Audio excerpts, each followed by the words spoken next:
What's going on, everybody, and welcome to the Real Word Podcast, a place where real thoughts, real ideas, and real words come to life. I'm your host, Drew, coming from San Diego, California. Thank you for stopping by, tuning in, checking out the channel. Make sure to like, share, subscribe, hit up all those links down below. And now we can get into the episode. It is Friday, October 16th, 2020. And what's going on today? Welcome to the end of the work week. What we're going to be talking about today, go over a little recap over a couple of things. And we're going to get into some Jake Cronenworth talk, so a little bit of MLB. We're going to talk some Amy Coney Barrett and this crazy thing I saw from yesterday with the Joe Biden and the town hall thing. So we're going to get into that, but first, let's light up this incense. Get this going, get the vibes going right. Get everything going and smelling nice. I love incense. This is some Nag Champa. It's not the real Nag Champa, unfortunately. But it is the... not flavor, but the scent of the Nag Champa. So, I love it. I need to get the original Nag Champa for sure. And more Palo Santo, man. I love that stuff too. But now that is lit up, what are we gonna get into first? Let's go. Okay. So, typically, I've been doing the Real Word Podcast, this podcast, Monday, Wednesday, Friday. And now I think I did it this week. I think I'm just going to be doing it Monday, Friday. I don't know. Right now, just with my mental health, I'm just getting overwhelmed with things, and it's just becoming a little too much to stay on top of everything. And like I said, the news is just constant, and it's overwhelming, honestly. It really is. So that's kind of gonna be the plan, at least for now. Monday and Friday for this, and then hopefully we'll keep to the No World Order podcast on Tuesdays. And then what would Thursdays be? Wednesday? Maybe Wednesday, Thursday's just gaming?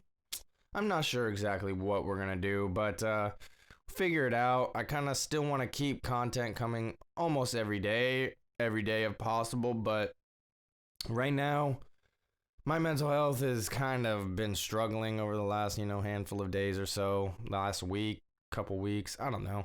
It goes up and down all the time, but yeah, so for now, just stick to this podcast Monday and Friday, kind of give a little recap of the weekend on Monday and just kind of give an update on everything like that. And then Friday, maybe cover some news that happened throughout the week. I really got to start, like, if big news happens from like Monday through Friday, Monday through Thursday, I got to just start writing it down so I can remember, because that's what I'm saying with the news, man. It's just constant, and it's really hard to keep up, especially if a couple days pass. It's like, what even happened? And now everything's changed a couple days later. So it's really difficult to stay on top of everything, and it is overwhelming to me. But this is still what I want to do. I still enjoy it. It's just I kind of have to take care of myself for sure. It's been a struggle, and that's something, I gotta be aware of and really, look after myself for. Speaking of kind of that, like the sober October thing, I've, haven't slipped up as far as smoking or anything, but I went about 2 weeks, maybe just under 2 weeks, 12, 13 days. Consistent workout every day. But then I just hit this wall, and I went about 3 days, maybe somewhere 3, maybe 4 days, without working out. Maybe it was like the 11th through the 13th, so only a handful of days. But I didn't work out at all. No runs, no full body workout, nothing. But over the last 2 days, I've been, picking it back up. And now I really have to like double and triple some of my workouts and stuff. And just to kind of catch up. And, I kind of feel bad. I just, beat myself up over it. And it's not like it's anything that I'm have to do or anything like that. But it's just holding myself accountable, and it bums me out that I wasn't able to stick to it the entire month, like I wasn't able to stay disciplined the entire month throughout the sadness or happiness or whatever, it just kind of, I just get mad at myself and I get bummed out and, it's just one of those things that I got to deal with. And now, like, the goal is still to hit 62 miles throughout the month. And now I just kind of got to double and triple up on some of the full body workouts, just to kind of catch back up. Probably won't be able to catch back up, but, at least I'll try. I'll definitely still try and, do more of the workouts from here on out. We're 16, so we got like 15 days left, just over 2 weeks. I don't know, man. It changes every day with how I feel, but I really need to get back into the groove of things and really start focusing on that. But man, it's been hot here too, so I tried running just a couple miles yesterday, and I almost threw up at the end of it, man. Like, it was hot and it was rough, but got a little run in and did some full body workout, but the ab workout I've been kind of slacking on big time, and that's kind of the one that I really wanted to keep up with the most. But like I said, I got to start like tripling up on some of the reps and everything like that just to kind of catch up. So we'll see. I don't know how many I'm supposed to do or whatever, but throughout the month. But I'm just gonna go for it and just keep with it and just do the best I can, and that's all I can really do. Especially with the mentality that I get in sometimes, But I really want to stick with it. I really do. The not smoking thing, easy. Easy. I have weed right here, still ground up, in a jar right here, with a joint paper, got a lighter. I could easily roll something up. I'm not tempted at all. It's like makes no difference. I have jars of my homegrown. I have dabs. I have some extra stuff, some OG, just right there in my drawer right next to my bedside. I'm not tempted at all. Like, I don't have that type of mentality with it at all, but I do find myself thinking about it and kind of counting down the days, because especially when I get in these super low moods, it becomes really difficult to kind of navigate through. But it's like, I know I'm not gonna smoke, but then I find myself like, damn, okay, these next 2 weeks need to kind of go quick. Because I do miss it. I do enjoy it, It's one of those things that I'll always enjoy and will probably always be a mainstay throughout my life. But I'm not tempted. I'm not in that mindset where I need it right now or anything. I'm not like, oh, I need it. But I will say, I am taking it a lot better this year as far as my appetite, as far as my sleeping and all of that. It kind of was a smooth transition this time. And I will say my dreams are back big time, man. When I smoke weed, I rarely remember my dreams. Like, it doesn't really register that often. But when I'm not smoking weed, I remember it from last year. The dreams are intense, man. Like, they just come back so vivid, so real, and it is crazy, man. Sometimes I can't remember them. Like right now, I can't really remember it, but I remember waking up in the middle of the night and going like, "Oh my God, that was crazy." And that happens basically anytime I fall asleep now. It's just like the dream just happened like that. It's really fascinating how not smoking can trigger just all these dreams, man. It's really interesting in my opinion. But there has to be some sort of chemical or something in cannabis that kind of blocks some receptors or something, or makes you not remember it or something. I don't know.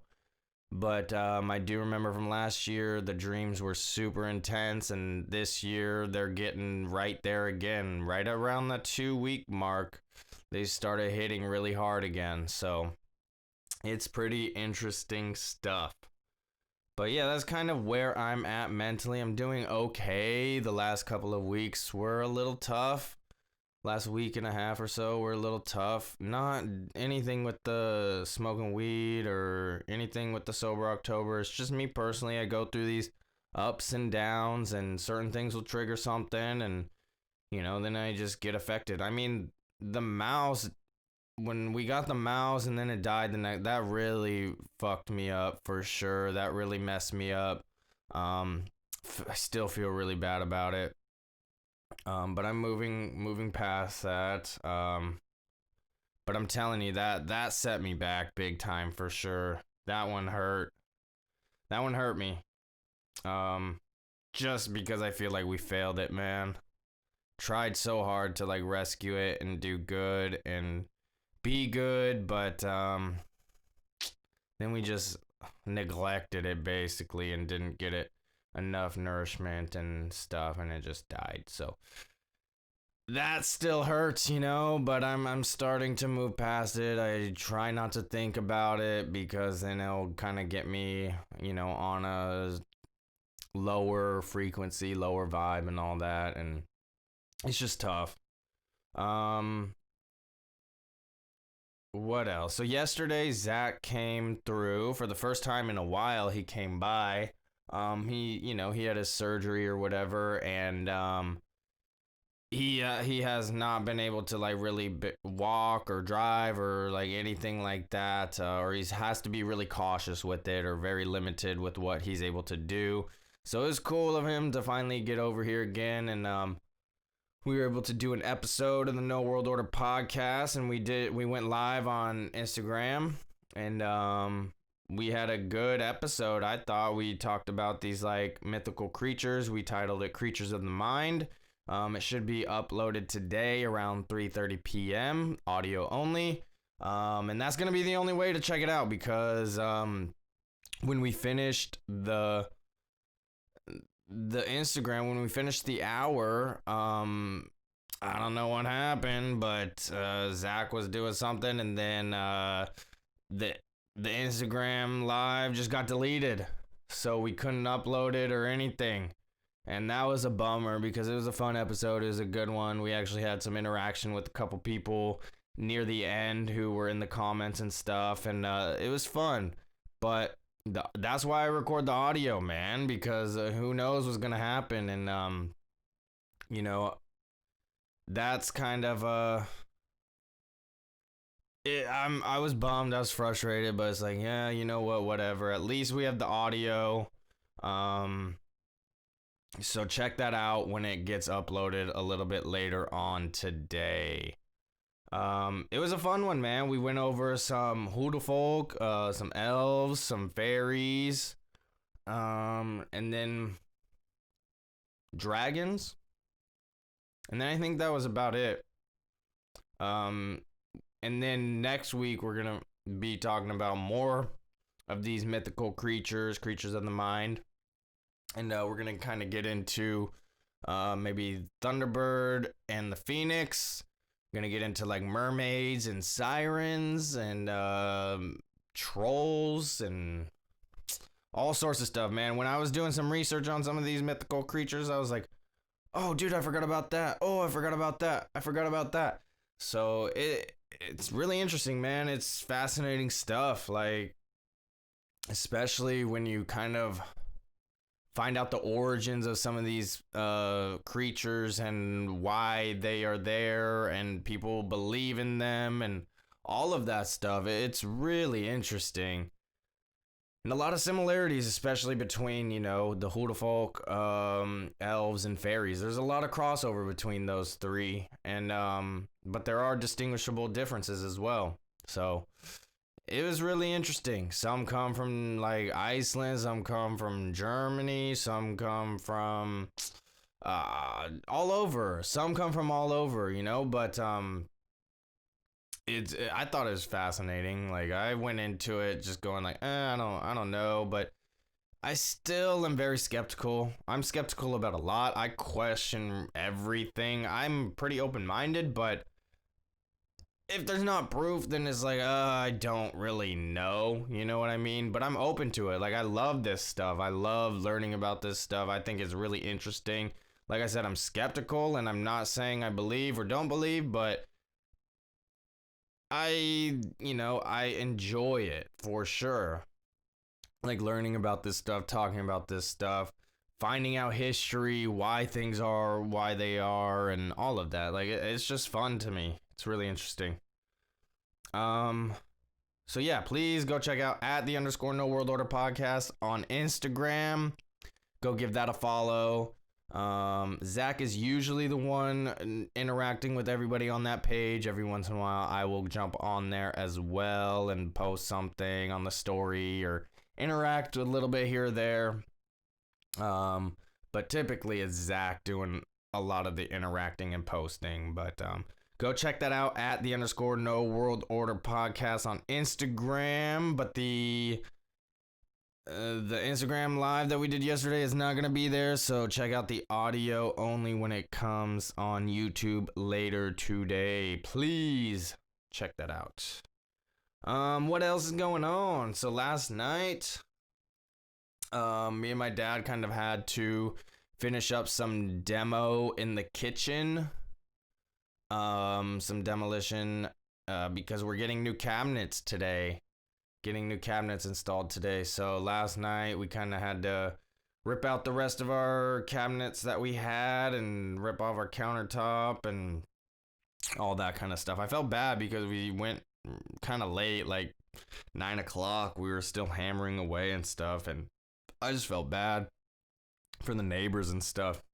Like, that's not cool. At least to me, like, that's just not cool to do, but we needed it done because they're going to be here in just over an hour. They're going to be here at like 8 a.m., I believe.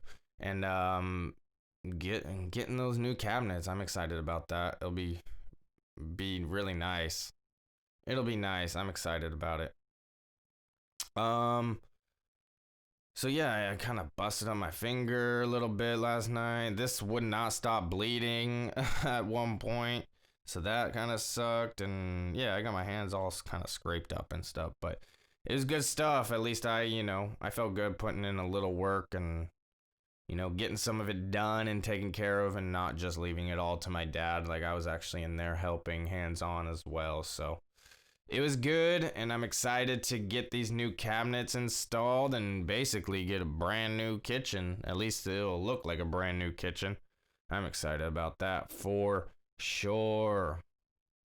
Let me have a cough real quick. Shout out to Black Rifle Coffee Company. We finally got our murdered out. And it's good stuff, man. It is good stuff, that bold flavor. I will say, I have to make the coffee myself from here on out. Because my dad just makes it really weak, man. And I need that flavor, man. I need that flavor. So I haven't really had the chance to get the full experience of it. But it is good. It is very tasty. So shout out to Black Rifle Coffee Company for sure. This is another thing. This was pretty cool. So hold on. Let's get this real quick. Ooh. Did not want that to happen, but all good. Nothing happened. Whew. Saved it there. Jeez. So, Jake Cronenworth named the NL Rookie of the Year for the San Diego Padres. Shout out to Jake Cronenworth. I was saying, man, if he's not the Rookie of the Year, man, there is some straight up bias against San Diego, man, because this guy was killing it all season long. I don't care if it was a shortened season or not. This guy was just on fire. He made the most of his situation when, like, Eric Hosmer went out, I believe. They had to do some shifting around and stuff, and Cronenworth took advantage of that and just kind of thrived, and he took over second base. I believe Jerkson Profar was the second baseman, and at the time anyway, and Cronenworth just took over. I forget, maybe Cronenworth was playing first initially while Hosmer was out, and then got moved to second once Hosmer came back because they needed to keep him in the lineup because his bat was just on fire and his defense was just killing it. So shout out to Jake Cronenworth. It says the Padres made the playoffs in 2020 thanks to a nice mix of veteran performers and exciting young players. One of their biggest successes in the latter category was rookie infielder Jake Cronenworth, who contributed daily with the bat, 354 on-base percentage, and 128 OPS. And the glove, a team-leading 3 defensive runs saved and 76 assists to help play San Diego to its first postseason berth since 2006. His peers noticed, which is why he torched trounced, I don't know, the competition in voting for SN's National League Rookie of the Year. Cronenworth received 48 of the 84 votes cast in the category by NL players. The next highest vote getter was Brewers pitcher Devin Williams, 4-1, a .33 ERA, 53 strikeouts, who received 25 votes. So wow, yeah, there was no competition for the NL Rookie of the Year. Oh, I just saw this. NL Player Comeback of the Year, Daniel Bard for the Rockies. That one could have gone to Will Myers too, man. That one could have gone to the Padres as well because Myers just kind of had a tremendous comeback season, man. So, a little bummed that Myers didn't get it, but at least Jake Cronenworth got his recognition for the Rookie of the Year. And speaking of that, once I heard the news, so the last couple of days, let's backtrack a little bit. So a few days ago, maybe 4 days ago, Graham Stephan posted this video that he, went to Logan Paul's thing and bought some Pokemon cards from him or whatever, And they were just talking about these Pokemon cards and how some of these first edition hologram, the first edition Charizard hologram, whatever, can be worth like $100,000 or something like that. Just insane. Just insane. So I was like, man, I wish we would have kept some of our old Pokemon cards. I don't know. Probably just trashed them, man. Honestly, crazy. Probably got destroyed. They probably were just not in good condition. Obviously, we were using them all the time and all that. Like, had no foresight to hold on to them at all. I wish we would have, man. That is for sure. But that got me thinking about baseball trading cards, and I immediately looked up Fernando Tatis Jr. and his prospect card and a rookie card and all that, and there was one on eBay starting bid at it was already going, but there was 4 days left. It was at $50. I was like, oh cool, that'd be good. Little did I know that thing would jump up to $123.50. So I was like, I can't justify buying this right now, even though it'd probably be a great investment for 10, 15 years down the line or whatever. I just couldn't do it. I couldn't pull the trigger. I couldn't justify spending $126 on a card right now. It was just it kind of sucks because it would have been probably a really great investment. But I'm keeping my eye out now for sure. But that leads me to this. As soon as yesterday, when the news dropped about Jake Cronenworth getting that Rookie of the Year, I went and bought this lot of 4, a Chrome Refractor, a Chrome, and 2 just regular Jake Cronenworth rookie cards. It was the Tampa Bay uniform. I believe that's where he came from and got traded from. And yeah, so I got those coming in the mail, and I got the cases, the screw-in cases for them. And they should be brand new cards, basically mint condition. And I feel like those are going to be worth a little bit. There was already some of those cards going for like 30, 40, 50 bucks or whatever. And I bought the lot of 4 for like 35. So it's pretty cool. I'm planning on holding them for a while, you know? But I thought it could be definitely a great investment. As soon as I heard that news, man, I jumped on it. Probably within 20 minutes, I bought the cards. I saw the news, made a couple phone calls, and I was like, what should I do? Should I get it? Should I jump on it? Blah, blah, blah. What should I do? And both the people I kind of confided in were like, yeah, definitely do it. Definitely jump on that. Get that. So that's what I did. Those should be here in a handful of days or whatever. And yeah, I'm excited about that.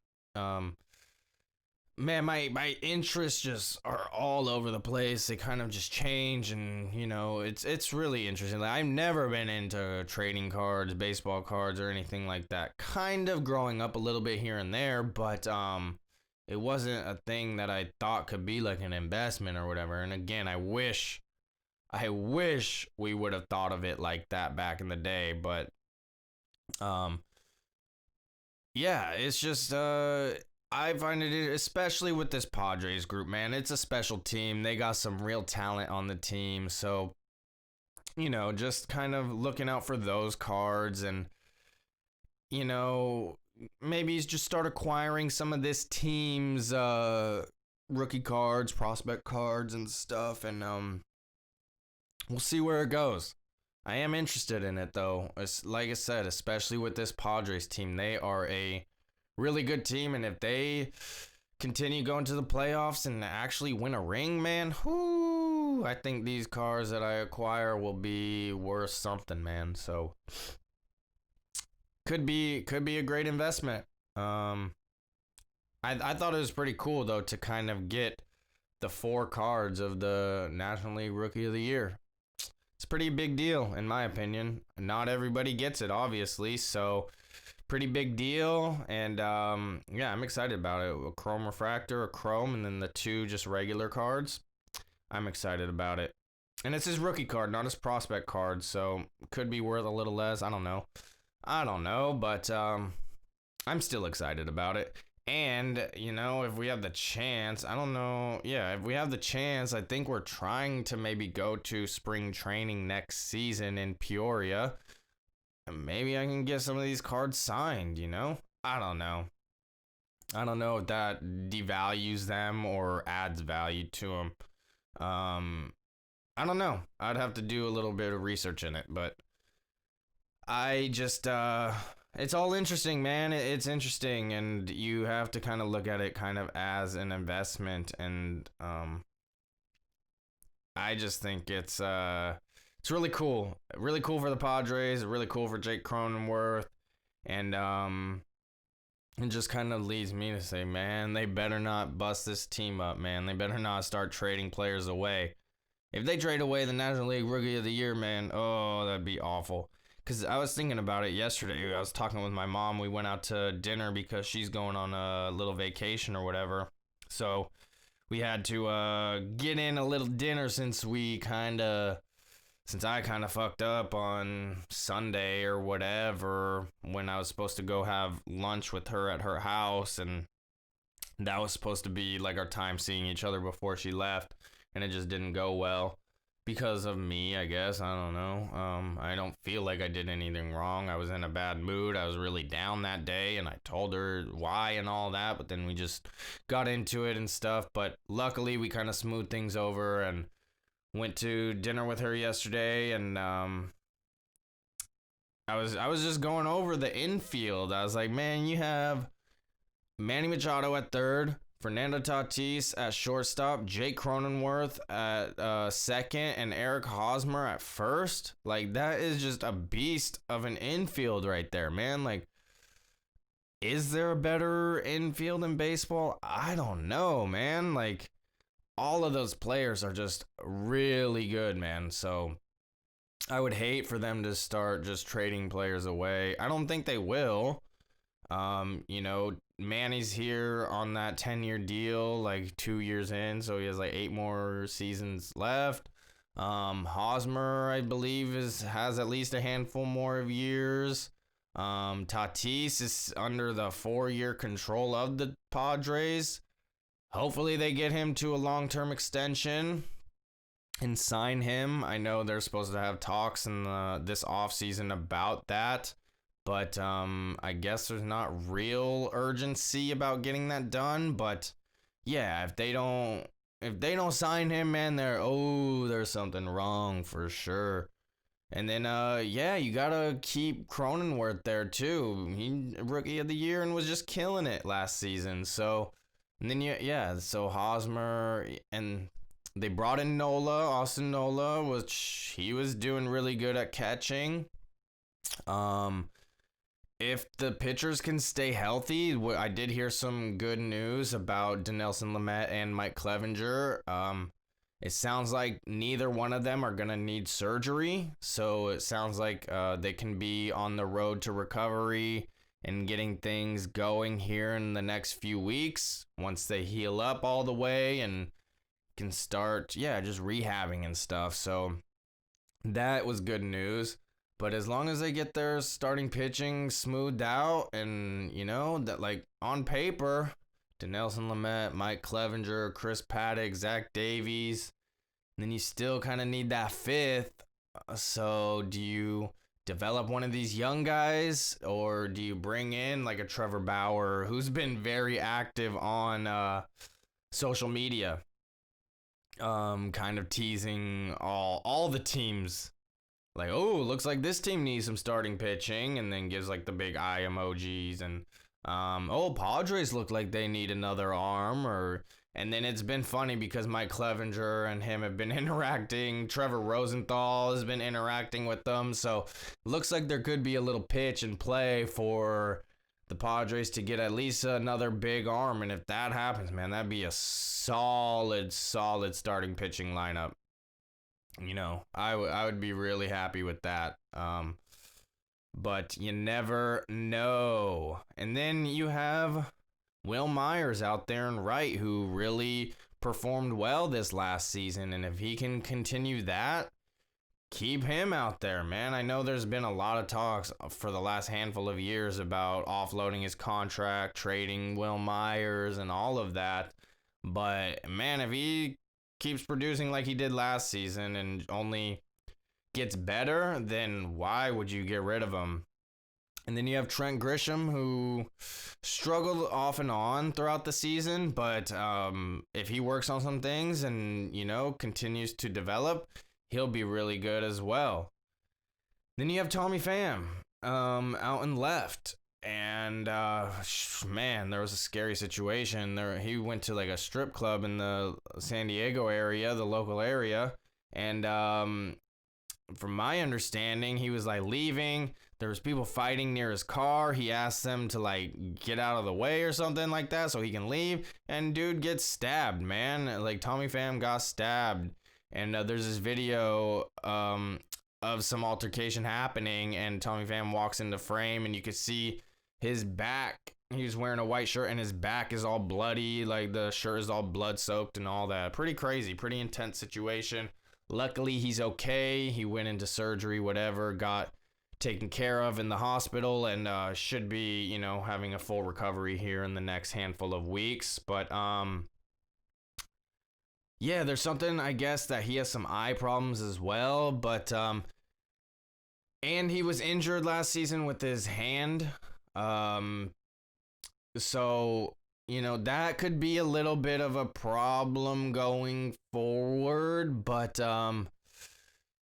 he's good. Jerkson Profar was good, but he doesn't really have the arm for left field. So but he was really producing well, coming in clutch, coming with big hits. So I don't know what you do with that position. That's a tough one. That one is a tough one. I like Tommy Pham. But he needs to stay healthy, and, there's some stuff that he obviously has to work on. There was a couple plays this past season where he should have caught the ball, and he just missed it or something. I don't know if that's dealing with this eye problem or if the sun got in. I don't know exactly what happened, but there was a couple times where It just like a routine type play, and he just didn't come up with it. So I don't really know what you do about a left field. That's kind of the only position in my eyes that kind of really stands out. They really did make the upgrade with the catching. So we'll see. And then what do you do with the closer when Kirby Yates comes back, especially if he's all healthy? And then you have Trevor Rosenthal. I don't know who goes 8, who goes 9. If you get rid of one of the guys, I don't know. Why would you get rid of one of those guys? Especially if you can have a lockdown 8 and 9, 8th inning and 9th inning guy. I don't know who would be who, but man, that would just be a strong bullpen right there. And if the bullpen can stay consistent like they did towards the end of the season, whoo, man, that'd be some trouble for other teams, man. That's for sure. So, had to get a little baseball talk in, even on the Padres offseason, but had to shout out Jake Cronenworth for kind of killing it. So, that's exciting. Let's get into this. What's next for Amy Coney Barrett's Supreme Court nomination? A vote in the Senate is expected the week of October 26th, so about 10 days away. There should be a vote in. I've been watching this here and there for the last couple of days, tuning in every once in a while. It's really fascinating, man. There was a couple things that she kind of, slipped up on with the protections of the First Amendment. She only was able to name 4 of the 5. But dude, this woman is such a gangster. She had no notes, nothing, dude. And just able to rattle off these facts, like just off the top of her head, recall cases. And I thought she has been doing a great job under these circumstances. So let's get into this. It says step 1 of the all but certain path to Judge Amy Coney Barrett's confirmation to the U.S. Supreme Court. A hearing before the Senate Judiciary Committee is officially complete. It ended yesterday. Her nomination to fill the late Justice Ruth Bader Ginsburg's seat now heads to a committee vote next Thursday and a full Senate vote shortly after that. Barring any significant changes in the interim, she's widely expected to get confirmed, though Democrats are weighing some procedural maneuvers to express their opposition. Barrett's testimony this week highlighted her past critiques of decisions of holding up the Affordable Care Act and her reluctance to classify Roe as a super precedent. But this isn't expected to change many votes, if any. Quote, this is probably not about persuading each other unless something dramatic happens, end quote, Senate Judiciary Chair Lindsey Graham said at the start of the hearing. Quote, all Republicans will vote yes and all the Democrats will vote no. Graham's prediction, it seems, is likely to play out in the coming weeks. Because of Republicans' 53-47 Senate majority, Barrett's nomination is poised to go through with little fanfare. Unless 4 Senate Republicans break with their party, since Vice President Mike Pence can be the deciding vote in the case of a 50-50 tie, the GOP has the votes it needs to keep on rushing through her confirmation. That's what I'm talking about. That is what I'm talking about. Everybody's saying this is unconstitutional and all this stuff. No, it's not. This has been 29 times. This has been done 29 times throughout the history. And the last time it wasn't done was during the Civil War. So get out of here with all that. Oh, they're rushing it. Like the last I knew, the president has 4 years. And it hasn't been the 4 years yet. Yeah, it's coming up pretty shortly, but he still has to operate as president. So these Democrats are just ridiculous, man.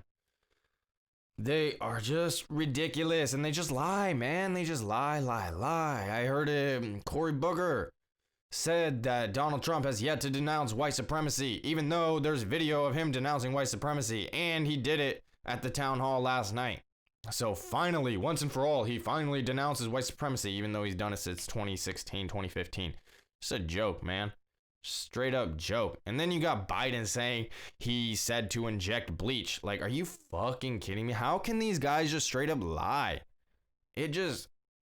makes me so mad, dude. Like how these people can just lie and not get any pushback from anybody except people like online, like people like me or whatever, and like Steven Crowder, but it's all just coming from online. It's like none of these people in the Senate or whatever are challenging these people. Like they're just letting them blatantly lie. It just, I don't understand it. It drives me crazy. It really does. So this says, what comes next? The Senate Judiciary Committee will vote on Barrett's nomination on October 22nd, and the full Senate is expected to do so the week of October 26th. Despite ongoing concerns about the coronavirus exposure in the Capitol, Senate Majority Leader Mitch McConnell has said he plans to move, quote, full steam ahead on the confirmation process. Thus far, no Republicans have signaled that they will vote against Barrett's nomination, and GOP lawmakers who have recently contracted coronavirus have indicated that they will likely be able to vote. Previously, there were questions about whether Republicans would have the numbers they need to proceed if members with the coronavirus were still quarantined when the floor vote was scheduled to take place. Given their presence at the hearings this week, Senators Mike Lee and Tom Tillis, seems like they will be able to make it to a vote despite positive tests. And Senator Ron Johnson, who also tested positive, is vowing to cast his vote as well.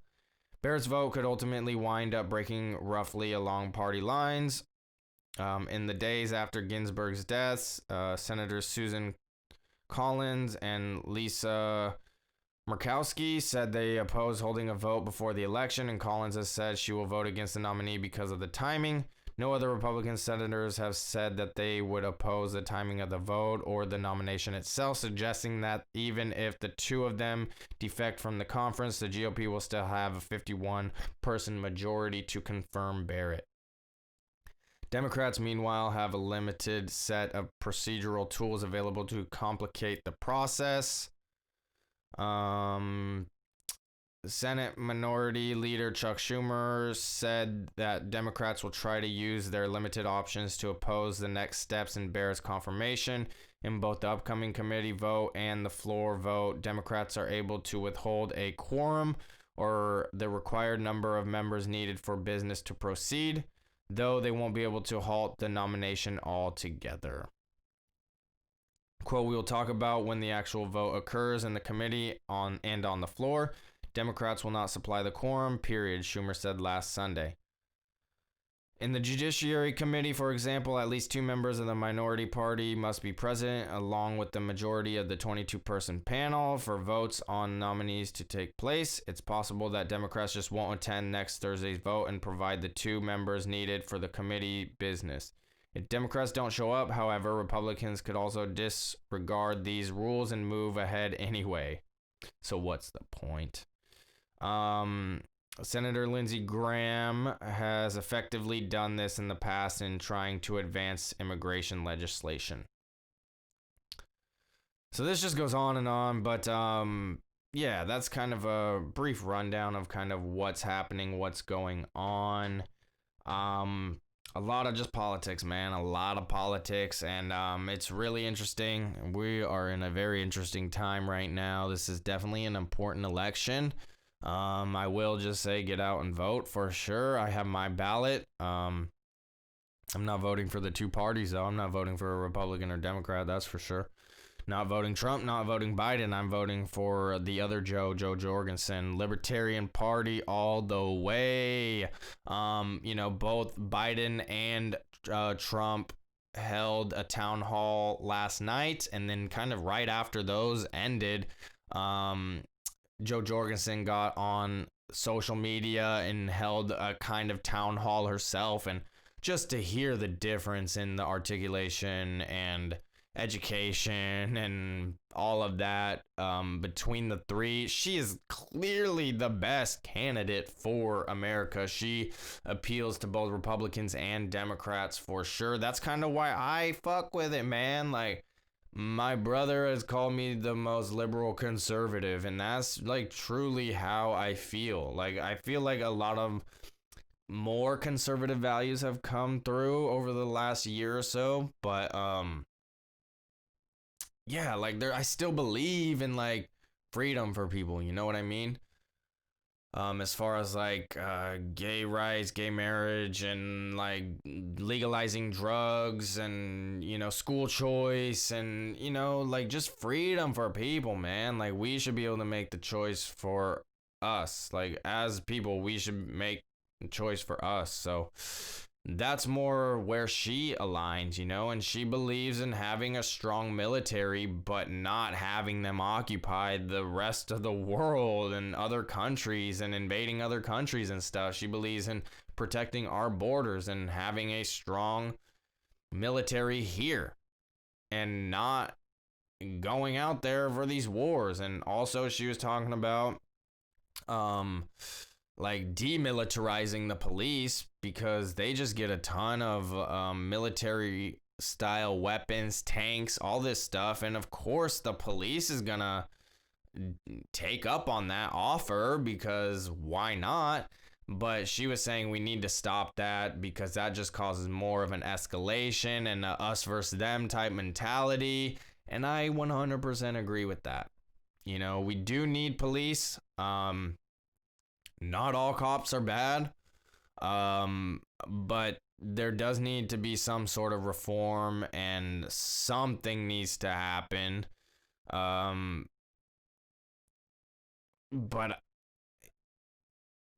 I guess a good start would be kind of getting rid of the military style weapons and practices, and get back to like having cops and the sheriffs like be actually a part of the community. I've said it before, like maybe hold some sort of events or something to kind of get us used to the faces who are cops, get them used to our faces as people, as citizens, like that needs to happen. The relationship needs to be better between us as civilians, as people, and them as police officers and law enforcement officers.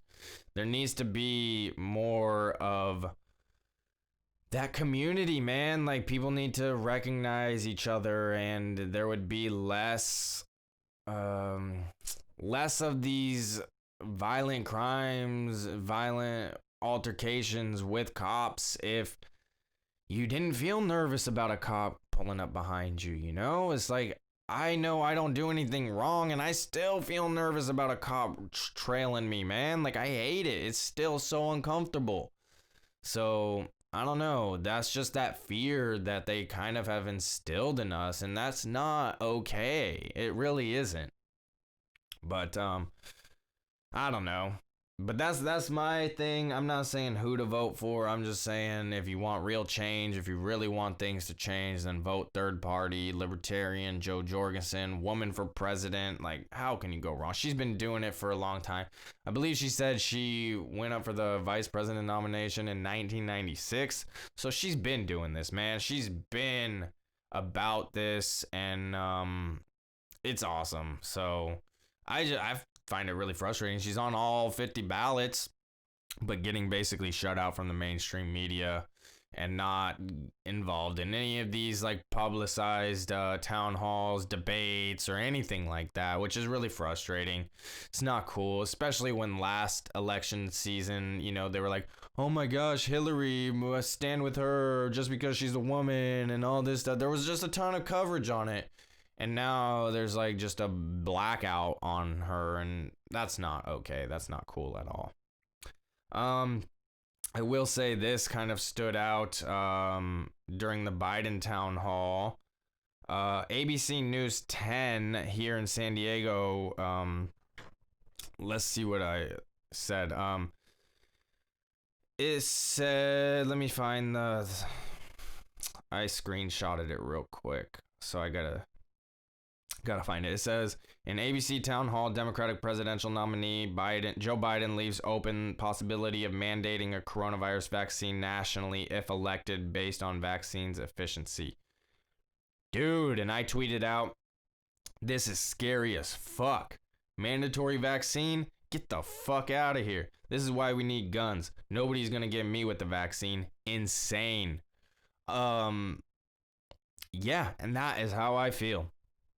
Like, you cannot force people to get a vaccine. What are we, in Nazi Germany? You gonna round us up and fucking force us to get a vaccine and fucking tattoo on our arm and shit? Get the hell out of here.